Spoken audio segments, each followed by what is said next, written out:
Hey, it's NPR's Book of the Day. I'm Andrew Limbong. Sometimes I think the dictum of write what you know can be kind of silly, especially for fiction, right? Isn't the whole point using your imagination? And yet, there's something interesting about writers who go the extra mile and try and do as much research as possible in order to really get a sense of what their characters are going through. Which is why I wanted to talk to Mark Greaney. He's the author of the popular espionage series The Gray Man, and the latest book is out now. It's titled Midnight Black, and like you'd expect in a spy action series like this, his characters shoot guns, apply first aid, endure extreme conditions in order to catch the bad guy, that sort of thing. And he tries to get firsthand knowledge of these things within reason, of course. After the break, we talk about how far he'll go for his research and the big-name author who really pushed him to get better at his craft. That's ahead.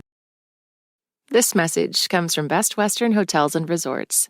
If you love a good podcast, then you must love a good story. And the best stories start with a great trip.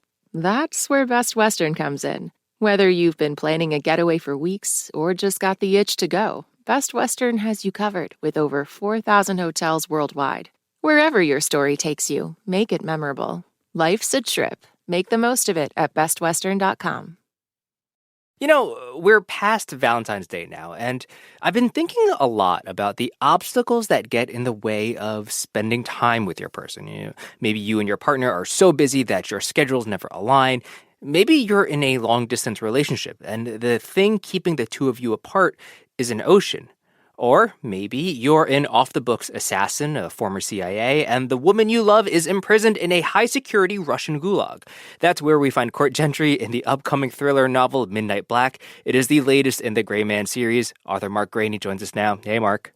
Hey, how you doing? Not bad, not bad. All right, so set us up here a bit. This is the 14th novel, right, in the Gray Man series, and it follows around this guy named Court Gentry, who is very good at pulling off these like off the record assassinations. Right, he's a former CIA guy who does other people's secret dirty work.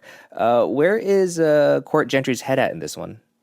Well, in this book, as you said, it's the 14th in the series. It is a standalone novel. You don't have to read the first 13 to know what's going on here, thankfully for everyone.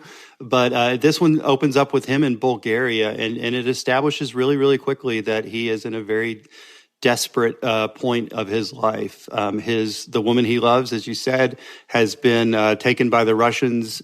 All of his confidants and people he trusts in the West believe that she's been executed, but he just can't let himself believe that. So he has tried all the easy, quote unquote, ways to get into Russia, which is a police state, obviously, and none of that has worked. So at this point, he is trying to make a deal with the Romanian mob to smuggle him across the Black Sea and into Sochi, Russia.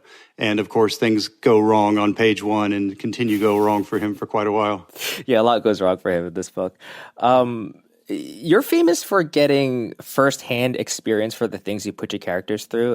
There's a Washington Post article that called you the Tom Cruise of thriller writers, right? So if someone's shooting a gun in your books, you try to shoot that specific gun. If there's a car being driven, you try to drive that car.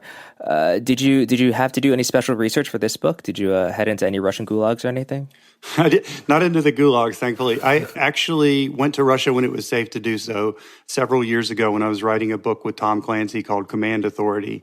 And that was shortly before the invasion, the initial invasion of Ukraine by Russia. So that was kind of the last chance to go and do that sort of thing. And fortunately, I have my thousands of videos and notes and recordings, and so I was able to kind of recount what it looks like at Gorky Park or what this subway station is like just from my time being there back then.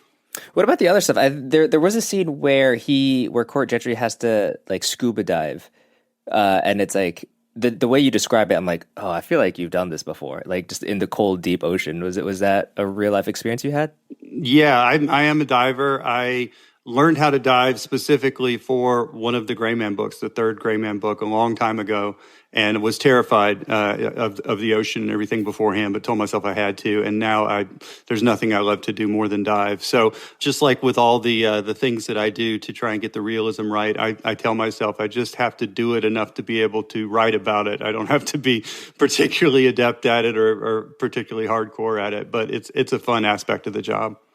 The last Gray Man novel was about artificial intelligence. This one touches on the current status of the war in Ukraine and how it's affecting the people in Russia. How do you sort of pick and choose what stuff from the headlines makes it into your novel and what gets left out? I always like to write about, geopolitical issues. That's what's interested me since I was a kid. When I was young, I didn't read novels. I had a subscription to The Economist and U.S. News when I was 15 years old. And even if I wasn't writing a book about what's happening with Russia and Ukraine and honestly, Russia's subversion in the West, I would be researching that stuff for an hour a day anyway. I guarantee I would, just because it's so interesting to me. And this book, for me, is kind of an homage to these Cold War novels that I was reading in the 1980s, Tom Clancy and all those guys, because what's happening over there now, sadly, is very similar. And I wanted to kind of tell that type of a story. I want to talk about craft for a bit. You do pay a lot of close attention to things, right? Like the brand, the make, the model of certain objects. And even if you don't know anything about cars, you can tell by how you position it that, some car that some mid-level dude rolls up in is saying something about him. In this world of like shadow ops and war criminals, what do the things that you use, the clothes you wear, the stuff you have on your body say about you?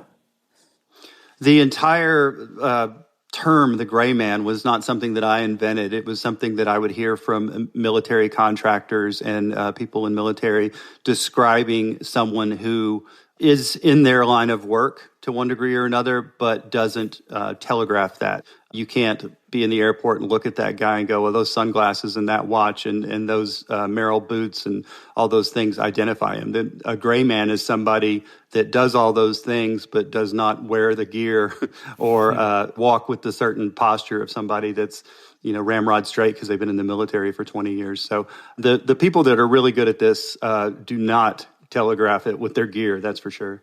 Yeah. You've mentioned a few times that you worked with the late Tom Clancy. Think it's fair to call him a pillar of his genre, right? You co-wrote with him. You took over writing the Jack Ryan books after he died. Is there any bit of either career advice or a writing tip you learned from him that you still think about today? Well, there's a lot of things. The first time I met him, he said, I'm going to give you a piece of advice. I'm like, oh, great. I can't wait to get advice from Tom Clancy. He said, never fly commercial. Always use a private plane. and I kind of looked at him. I was like, okay, that's a great Easy for idea. you to say, Tom. Exactly. I still have never flown on a private plane. But no, he it just made me feel like I was in this world now and had to go out and get the information. Before Clancy, I wasn't going to the Pentagon and, getting information or the three-letter agencies. And, I wasn't flying in the back of an F-18, which I got to do a few years ago. He really, pushed me up to the next level, less so with advice and more so with just this, you're working on such a large scale now. I was just a little paperback writer before I worked with Clancy, and then suddenly, you have the number one book in the nation, and that was all thanks to him. That was author Mark Greaney. His new book, Midnight Black, the 14th in the Gray Man series, is out Tuesday. Mark, thanks so much. Hey, thanks so much, Andrew.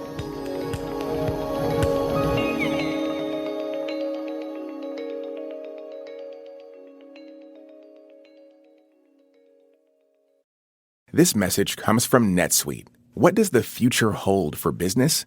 Can someone invent a crystal ball? Until then, over 41,000 businesses have future-proofed their business with NetSuite by Oracle, the #1 cloud ERP, bringing accounting, financial management, inventory, and HR into one platform. With real-time insights and forecasting, you're able to peer into the future and seize new opportunities. Download the CFO's Guide to AI and Machine Learning for free at netsuite.com/story.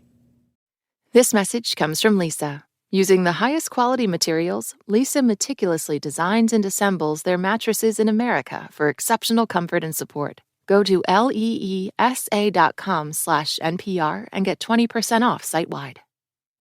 This message comes from Capital One. The Capital One Venture X business card earns unlimited double miles on every purchase. Capital One, what's in your wallet? Terms and conditions apply. Find out more at CapitalOne.com/VentureXBusiness.